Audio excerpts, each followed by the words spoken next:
Assalamualaikum warahmatullahi wabarakatuh.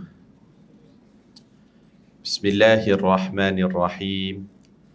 Alhamdulillahi rabbil alamin. Assalatu wassalamu ala ashrafil anbiya'i wal mursalin wa ala alihi wa sahbihi ajma'in, amma ba'du. Yang sama-sama kita hormati dan kita muliakan para pegawai dan kaki tangan bangunan Darul Ihsan, muslimin, muslimat, hadirin, hadirat dan para pelayar yang melayari program kita pada tengah hari ini. Yang melayari dari barat, kita doakan moga mendapat berkat. Melayari dari timur, kita doakan moga terus makmur. Yang menonton dari utara, kita doakan moga terus sejahtera. Menonton dari selatan, kita doakan keampunan dan keberkatan. Mudah-mudahan kita semua termasuk dalam kalangan hamba-hamba Allah yang dimuliakan di sisinya pada tengah hari ini. Amin ya rabbal alamin. Kira-kiranya pertemuan kita pada tengah hari ini pertemuan kali yang ke-14. Betul kan? Pertemuan kali yang ke-14 dalam siri kuliah pengajian berkitab kita di Musalla ataupun Surau Al-Husna ini. Yang kali pertama kita mulakan pengajian berkitab ini pada hari Khamis 23 Januari 2020. Dan kita cuti lama hari itu kerana PKP bagai-bagai. Dan Alhamdulillah pada tengah hari ini pertemuan kali yang ke-14 kita akan sambung pada perbincangan cabang iman yang ke-20. Betul ke? Dalam catatan Ana, cabang iman yang ke-20. Semua ditulis ni sebenarnya. Tarikh bila mula dan sebagainya, kita catat satu-satu insya-Allah. Dan cabang iman yang ke-20 pada tengah hari ini, kita akan sentuh perbincangan tentang salah satu daripada tanda kesempurnaan iman adalah dengan bersuci. Bersuci dalam bahasa Arab kita sebut apa dia? Apa dia? Taharah. Dia beza. Satu lagi dia sebut sebagai nazafah. Nazafah ni apa dia? Nazafah apa dia? Nazafah bersih. Suci, taharah. Apa beza antara suci dengan bersih? Suci tu suci, bersih tu bersih. Betul ke? Lain. Bersih belum tentu suci. Tapi kalau dah suci pasti bersih. Faham tak? Dalam bahasa Arab, bersuci disebut taharah. Dalam bahasa Arab juga kalau bersih disebut nazafah. Apa beza antara bersih dengan bersuci? Suci itu, kalau setiap yang suci pasti bersih. Tetapi belum tentu yang bersih itu mampu menyucikan. Jadi tajuk ni sebenarnya panjang. Kalau kita nak huraikan dalam 40 minit ni tak sempat. Tapi kita ambil poin-poin penting sajalah. Jadi bersuci yang dimaksudkan pada cabang iman yang ke-20 ini bukan sahaja suci dari maksud suci daripada hadas, suci daripada najis, tidak. Tetapi yang dimaksudkan dan yang dikehendaki pada perbincangan cabang iman yang ke-20 ini, suci dari sudut maknawi, iaitu maknawi ni sifat dalaman daripada sifat keji, dan suci daripada yang nyata, yang nampak, contohnya najis. Dua yang dikehendaki daripada cabang iman di sini. Suci dari sudut dalaman, suci daripada sifat ujub, suci daripada sifat riak, suci daripada sifat takabur, supaya diri kita ni kembali kepada orang yang ikhlas, orang yang redha, orang yang syukur. Suci daripada benda tu, benda yang tak nampak. Faham tak? Yang kedua, suci yang dikehendaki dari sudut najis. Najis di sini ada dua pula. Ada yang kita nampak, ada najis yang kita tak nampak. Ada yang disebut sebagai hadas. Hadas ni kita tak nampak, betul tak? Kenapa awak berwuduk? Saya nak sucikan diri saya daripada hadas, kata dia. Hadas ni kita nampak tak? Kita tak nampak. Itu disebut sebagai suci daripada najis yang kita tak nampak tadi. Ini dua. Faham tuan-tuan? Saya sebut secara dasar dia, suci ni dia pecahkan kepada dua. Dari sudut maknawinya, iaitu daripada sifat yang tak bersih tadi. Sifat yang tak suci tadi. Apa dia? Riak, sum'ah, takabur, sombong dan sebagainya. Satu lagi, suci daripada apa yang kita tuntut. Suci daripada perkara yang boleh kita lihat. Sama ada najisnya. Najis ni pecah kepada dua. Ada najis yang kita tak nampak, ada najis yang kita tak nampak. Jelas Para jemaah sekalian, kita tengok firman Allah Ta'ala dalam kitab kita ni, dalam bab bersuci dibawakan satu dalil Al-Quran dan 3 dalil daripada hadis Nabi sallallahu alaihi wasallam. Kita baca dulu dalil yang pertama, firman Allah Ta'ala, muka surat 36. Allah Subhanahu wa Ta'ala berfirman, A'udzu billahi minasy syaithanir rajim. إذا قمتم إلى الصلاة فاغسلوا وجوهكم وأيديكم إلى المرافق. Surah Al-Ma'idah pada ayat yang ke-6. Jumpa tak ayat tersebut? Ada kan? Allah Ta'ala berfirman, maksudnya apabila kamu hendak mengerjakan sembahyang, maka basuhlah muka kamu dan kedua-dua belah tangan kamu meliputi siku. Ayat ni panjang lagi lah. Sebenarnya ayat yang menceritakan tentang untuk kita mengangkat hadas kecil, untuk kita mengambil wuduk sebenarnya. Ayat ni secara sekaligus nak menceritakan siapakah manusia yang paling bersih sebenarnya. Manusia yang paling bersih itu adalah orang Islam. Orang Islam. Paling minimum kita akan basuh tangan setiap hari berapa kali sehari? Paling minimum 5 kali sehari. Ini yang wajib. Saya ada tengok ada satu iklan dekat obat gigi tu, dia tulis disarankan untuk menggosok gigi paling kurang 3 kali sehari. Ada tulis kan? 3 kali sehari dia tulis. Kemudian kita orang Islam ni, kita disarankan untuk bersugi sebenarnya berapa kali sehari? 5 kali sehari. Maknanya kita orang Islam orang yang bersih. Orang yang bersih. Sebab kita dituntut sebenarnya, kata Nabi SAW dalam hadis, laula an asyukka ala ummati la amartuhum bisiwak inda kulli salati. Kalaulah tidak menjadi satu keberatan kepada umat aku, nescaya aku akan mewajibkan umat aku ni bersugi, ataupun dalam istilah konteks sekarang ni, gosok gigi 5 kali sehari. Ayat ni sekaligus nak ceritakan siapakah umat yang paling bersih. Umat yang paling bersih itu adalah umat Islam. Allah sebut, idza kumtum ila salah, bila kamu nak salat, bukan setakat kita basuh tangan, kita berkumur, kita basuh muka, sampai ke siku, basuh kaki dan sebagainya. Nak menceritakan dasar umat Islam itu umat yang mementingkan dan prihatin kepada kebersihan. Dan air yang kita nak ambil daripada wuduk tu tadi mestilah air mutlak.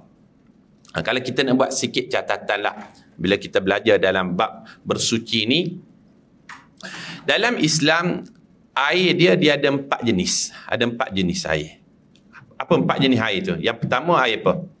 Air mutlak kan? Air mutlak ni contoh dia air apa? Air telaga. Apa lagi? Air salji, air hujan, air laut, sungai, mata air. Ada berapa semuanya? Ada 7. Ada 7 kalau kita perincikan. Ini air mutlak. Air mutlak ni air yang suci dan menyucikan. Kalau kita tengok ni air Evian, natural mineral water. Ini air mutlak ke air apa ni? Air mutlak lah kan?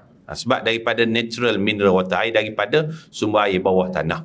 Maka dia boleh suci dan menyucikan.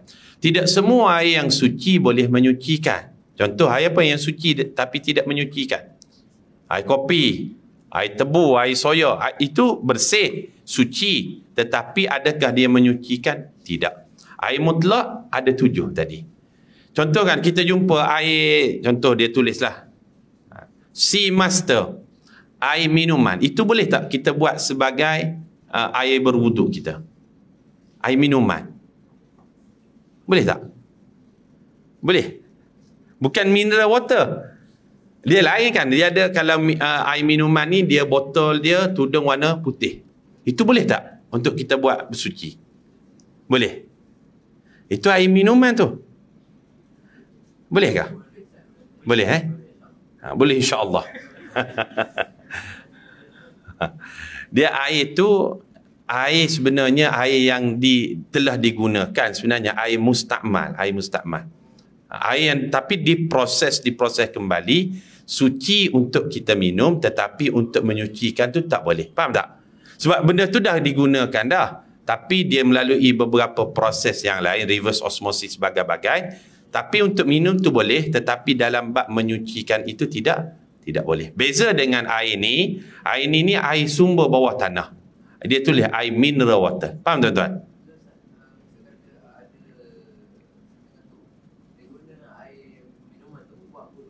Tak boleh, dia nak minum boleh, tapi menyucikan tu tak boleh. Faham tak? Jelas kan? Kenapa ada kekeliruan sikit? Sebab itu tu air yang dah digunakan, yang melalui beberapa proses. Beza dengan ni dia tulis natural mineral water. Mineral water ni dia termasuk daripada air mutlak. Kita dah sepakat tadi, air mutlak ada berapa tadi? 7. Air hujan, air laut, air sungai, air telaga, air mata air, air embun. Yang 7 air salji yang dicairkan. Kalau air yang minuman tadi yang telah melalui beberapa proses, air yang telah digunakan sebenarnya, tapi dia telah melalui beberapa proses, ia termasuk air mutlak ataupun tidak? Tak termasuklah, sebabnya sudah digunakan. Maka ia termasuk daripada air mustakmal. Air mata air, sebab dia tulis natural mineral water. Faham tuan-tuan? Ini kita kena luruhkanlah. Jadi bila kita faham, air ni dia ada berapa jenis? Ada 4 jenis. Yang pertama, air itu dinamakan sebagai air mutlak. Air mutlak ni maksudnya macam mana? Air yang suci dan menyucikan. Boleh ambil wuduk. Tak ada masalah. Yang kedua, air itu juga suci dan menyucikan tapi makruh digunakan. Air itu disebut sebagai air musyammas. Air yang ada dalam bekas, tapi oleh kerana dipancar oleh matahari, makruh digunakan kerana bimbang memudaratkan dari sudut kesihatan. Airnya air mutlak juga, tapi kerana terpancar oleh matahari, kerana dia berada di dalam bekas besi, maka mudarat dari sudut kegunaan pada kulitnya, maka menyucikan tapi makruh. Sekiranya dah tak ada sumber air mutlak yang lain, boleh digunakan kerana ia tetap menyucikan. Tapi dalam kondisi keadaan yang aman, kita boleh dapat air mutlak, maka makruh kita gunakan sebab dari sudut kesihatan. Yang ketiga, suci tapi tidak menyucikan. Suci tapi tak menyucikan. Itulah yang disebut sebagai air mustakmal. Dia kita telah celup ke dalam baldi contohnya, tak cukup 2 qalah, kita dah celup. Ataupun air yang minuman tadi, kerana telah melalui beberapa proses tadi, kita dah guna dah air tersebut. Tapi oleh kerana proses-proses tertentu, boleh kita buat minum suci tetapi ia tidak menyucikan. Dan yang keempat jenis air itu, air dinamakan sebagai air mutanajjis. Air mutanajjis. Mutanajjis ni maknanya air yang bercampur dengan najis, yang merubah sama ada baunya ataupun rasanya ataupun bentuknya, warnanya jadi berubah. Faham tuan-tuan? Kalau kita buat nota kita ni, yang pertama suci. Suci di sini terbahagi kepada 2. Suci daripada maknawi, suci dari sudut nyata. Nyata ni najislah, maknawi tadi sifat dalaman kita. Maka kita pecahkan lagi, salah satunya adalah suci dari sudut air. Air itu terbahagi kepada 4. Air mutlak, air musyammas, air mustakmal, air mutanajjis. Contohnya sekian. Kalau air tebu, contohnya, itu air kategori yang mana tu? Suci tapi tidak menyucikan. Jelas Minum boleh, tapi nak jadikan untuk mengangkat hadas tidak boleh. Okey. Sungai, okey. Sungai Kelang. Air keruh, berbau. Itu disebut sebagai air mutlak juga, dengan syarat air itu mengalir. Dan melebihi daripada 2 qalah. Tapi kalau dia tak mengalir melebihi 2 qolah, terkandung padanya najis yang nyata, itu tak boleh juga. Air mutlak. Faham Syaratnya mesti ada aliran je tu. Okay. Walaupun dalam sungai pastilah ada najis sebenarnya kan kalau kita tengok, tapi kalau dia mengalir itu tak menjadi masalah. Okey, jelas. Itu dalil yang pertamalah kita huraikan. Kemudian kalau kita tengok sikit lagi dari sudut hadas, kita sentuh dalam bab suci ni hadas. Dalam mazhab Syafi'i, seseorang itu dianggap dia berhadas kecil bila berlakunya 5 perkara pada dirinya. Ini menurut mazhab Syafi'i lah. Bila disebut hadas kecil, bagi mengangkat hadas tersebut dia perlu mengambil wuduk. Bagaimanakah dikira seseorang itu dianggap sedang berhadas kecil? Yang pertama, bila keluar sesuatu daripada jalan depan ataupun jalan belakang. Maknanya batal wuduk lah. Nak mengangkatnya perlu ambil wuduk yang lain. Yang kedua, dia memegang, kemaluannya dengan tapak tangan. Dengan tapak tangan. Kalau dengan selain tapak tangan, maka tidak membatalkan wuduk. Ini kita kena jelaskan. Bukan tapak tangan, tapak kaki contohnya, batal wuduk tak? Ataupun dengan lengan, batal wuduk tak? Tak. Yang dimaksudkan seseorang itu berhadas kecil, batal wuduknya bila dia memegang dengan tapak tangan. Yang ketiga, apabila dia bersentuh dengan bukan mahramnya. Dengan bukan mahram. Ini mazhab Syafi'i yang saya jelaskan. Nanti pula ada pula orang bagi tahu, Ustaz, saya pergi ke Mekah bersentuh dengan bukan mahram, kenapa tak batal wuduk? Itu lain lah, itu formula lain. Formula yang kita bincangkan ni 1 campur 1 2. Faham tak? Nanti bawa formula 1 campur 1 tak jadi 2, itu mazhab perbincangan lain lah. Itu panjang, jalan lain. Yang kita sebut ni jalan mazhab Syafi'i. Yang ketiga, seseorang itu dianggap berhadas kecil apabila dia tidur dalam keadaan punggungnya tidak tetap. Tidur dalam keadaan punggung tetap tidak membatalkan wuduk. Faham tuan-tuan? Dia tidur di ruangan sempit, tak boleh nak mengi kanan, tak boleh mengi kiri. Dia yakin, tak bergerak dah, tak meniarap dah. Kalau dia bangun, dia solat, tadi dia ambil wuduk, dia tidur tadi, punggung tetap, tidak membatalkan wuduk. Faham tak? Ini yang keempat. Dan yang kelima, seseorang itu dianggap berhadas kecil, dia perlu ambil wuduk yang lain. Keadaan yang kelimanya apabila dia pingsan walaupun sekejap. Dapat tak poin-poin dia? Ada, semuanya ada 5. Manakala seseorang itu dianggap berhadas besar, menurut mazhab Syafi'i, bila berlakunya 6 keadaan. Tadi hadas kecil ada berapa? 5. Hadas besar ada 6 keadaan. Yang pertama, bila keluar mani. Yang kedua, bila bersetubuh. Dan yang ketiga, keluarnya darah nifas. Darah nifas. Darah nifas ni darah keadaan macam mana ni? Darah yang keluar selepas wiladah, selepas kelahiran. Itu disebut sebagai darah nifas. Dan yang keempat, seseorang itu dianggap dalam keadaan hadas besar. Keadaan keempatnya bila dia dalam keadaan haid. Dan yang kelima, wiladah. Wiladah ni darah yang berterusan tu lah, dalam keadaan selepas bersalin tu. Dan yang keenam, seseorang itu dianggap berhadas besar. Berhadas besar ni maknanya perlu mandi. Perlu mandi wajib bila dia tidak mampu mandi sendiri. Maksudnya tak mampu mandi sendiri ni meninggal dunia. Orang lain kena mandikan, maknanya situasi itu dia dalam keadaan berhadas besar. Ada berapa situasinya? Ada 6.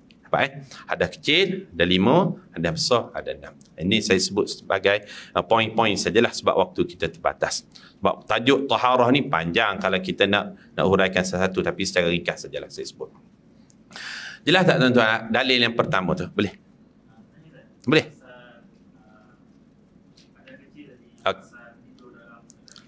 Punggung tak tetap, okey?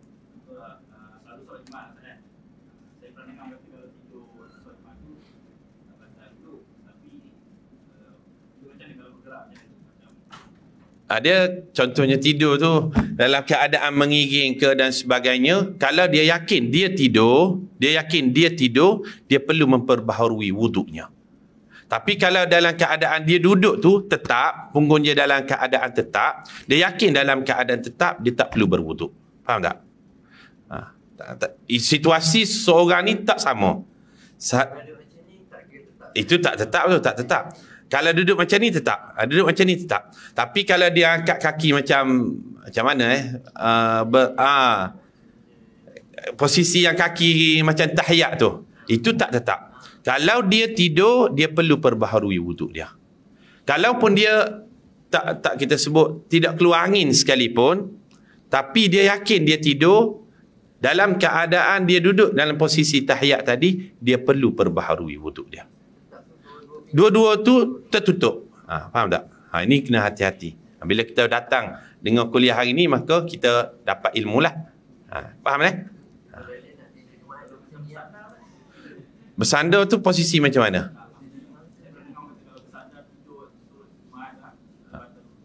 Bersandar tu pada pandangan saya lah, dia akan dia tetap keadaan punggung dia tetap. Boleh. Boleh. Tapi jangan tidur. Dengan boleh pula tidur pula. Sebagai contoh lah. Tak batal wuduk lah. Yang pasti punggung tetap. Maknanya kedua-dua punggung tu dalam keadaan tertutup lah. Jelas tak boleh terangkat. Okey. Itu dalil yang pertama kita huraikan. Kemudian ada 3 lagi dalil hadis, kita habiskanlah insya-Allah.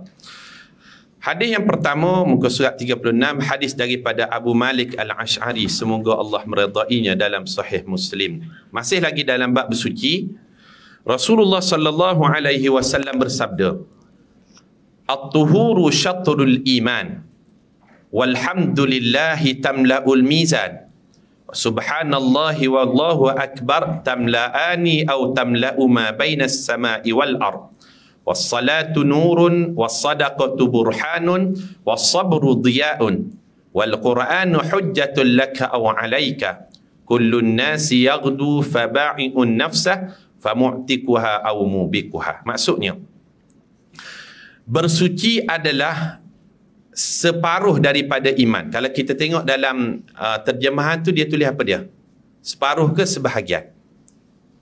Separuh.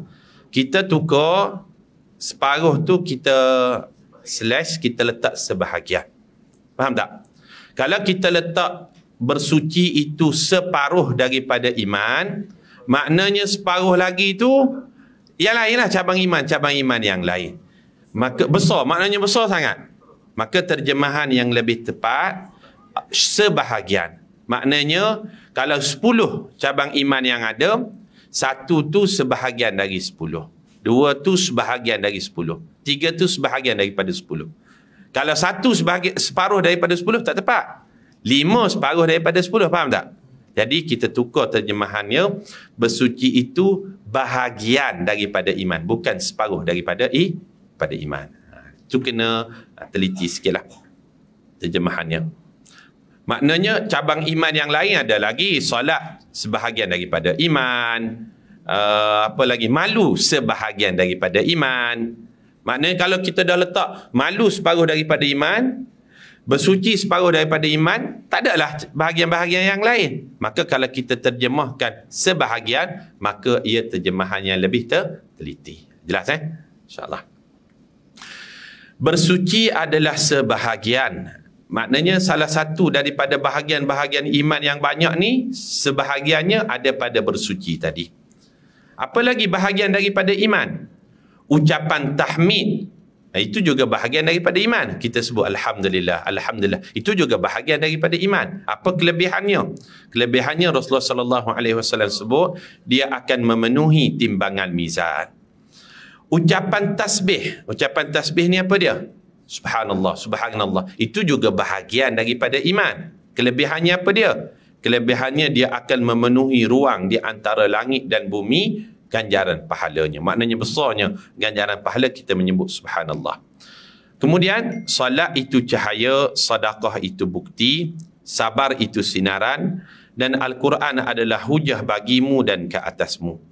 Setiap orang berusaha dan menjual dirinya, lalu ada yang membebaskannya dan ada yang menghancurkannya. Maknanya seseorang tu di dunia ni ada orang berusaha, usahanya itu ke arah yang diredai Allah. Ada orang berusaha juga, tetapi usahanya itu ke arah menghancurkan dirinya pada hari akhirat di hadapan Allah.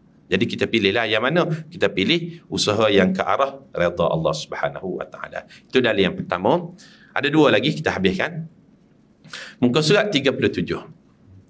Masih juga dalam bab suci, tapi bersuci di sini bukan bermaksud suci daripada tubuh badan, tetapi suci dari sudut harta yang dimaksudkan dalam hadis ini.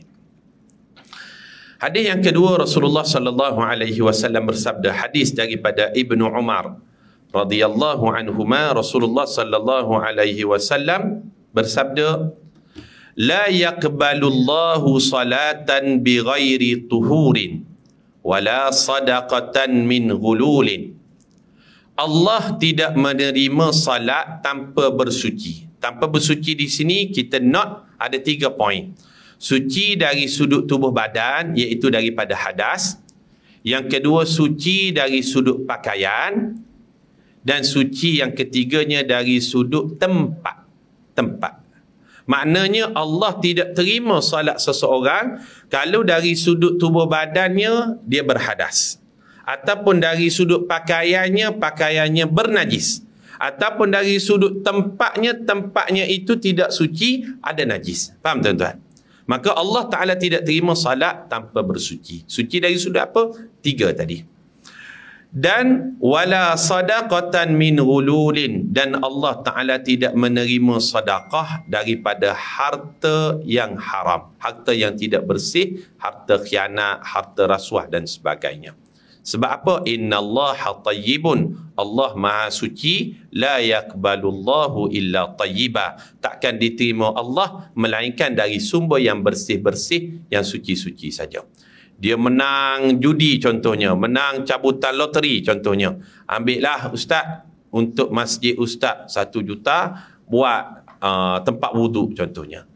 Allah terima tak yang dia sedekahkan tadi? Tak diterima. Apa sebab? Wala sadaqatan min ghululin, Allah Ta'ala tak akan terima sedekah daripada harta yang tidak suci. Buktinya Allah Maha suci, yang diterima Allah daripada yang suci-suci saja sumbernya.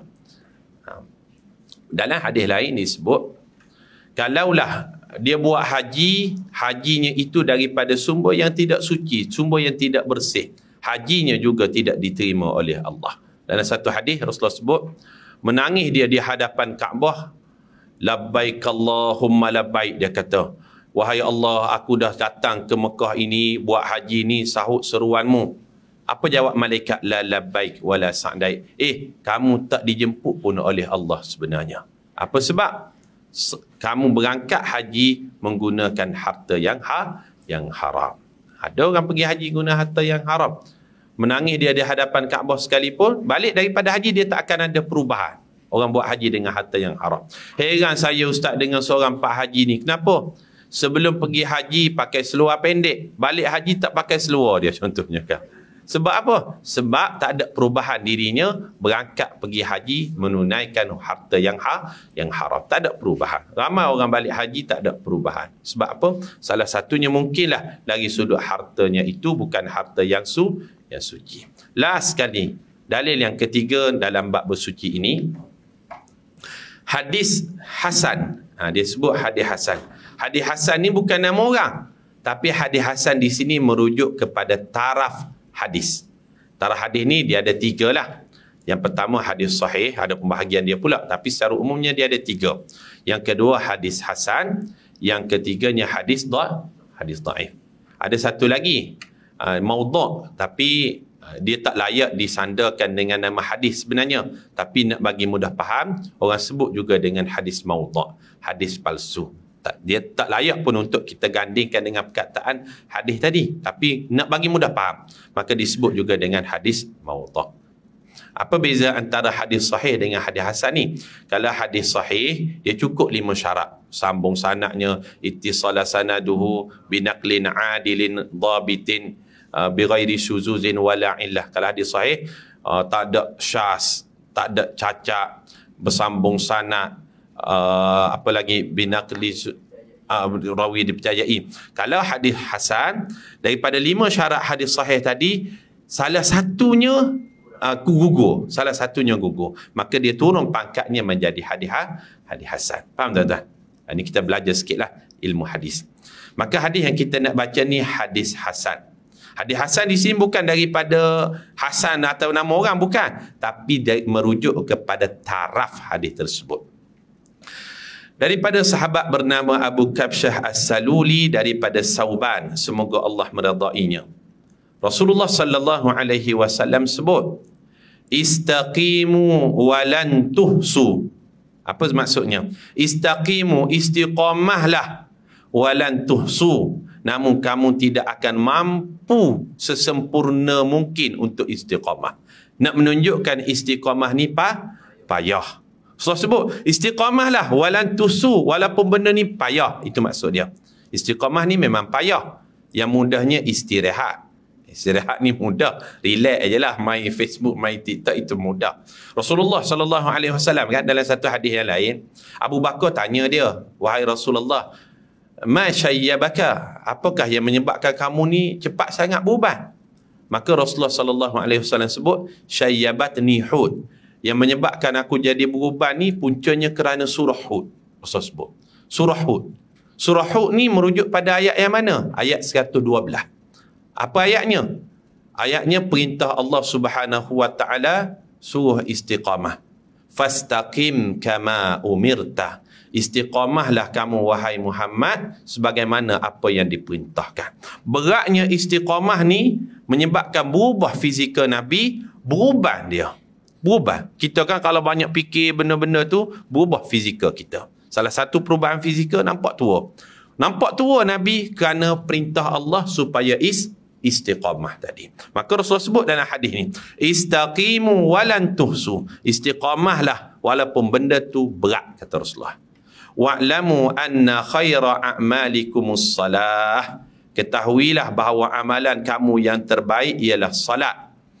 Wala yuhafizu 'alal wudu' illa lil mu'min.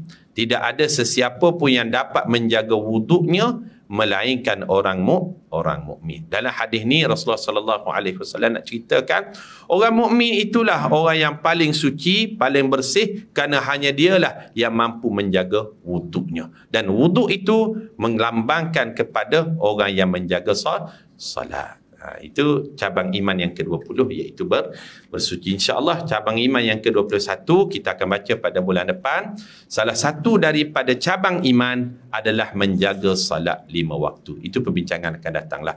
Qulu qawli hadza wa astaghfirullahal azim li wa lakum. Assalamualaikum warahmatullahi wabarakatuh.